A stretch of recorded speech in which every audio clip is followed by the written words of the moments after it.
আমার মায়ের কি হয়েছে বৈদ্য মশাই? শরীর এমন গাছ হয়ে গেছে কেন? তোর মারে লতা পাতার অভিশাপ লাগছে। চায়না থেকে লাল মাশরুম ফুল নিয়ে আয়, সুস্থ কইরা দিতাছি। আজকে রাইতেই চায়না থেকে লাল মাশরুম ফুল আনতে হইবে। গেলাম চায়না। অবশেষে চায়না আইসা পড়লাম। এখন যেমনি হোক লাল মাশরুমটা খুঁজে বের করা লাগবে। ভাই, লাল মাশরুমটা কোথায় পাওন যাইব? মুই চাইনিজ, বাংলা টাংলা বুঝি না পং। চ্যাংচুং পং। মাশরুম কোথায় পং? ধুরমিয়া মস্করা করস, ভাগ এইখান থেকে। কি মুশকিল, বাংলা তো বুঝে না, কি করি এখন?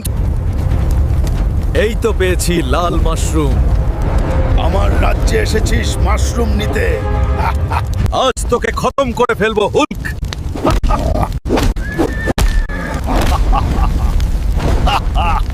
এখন তোকে বাঁচানোর কেউ নেই। অবশ্যই আছে।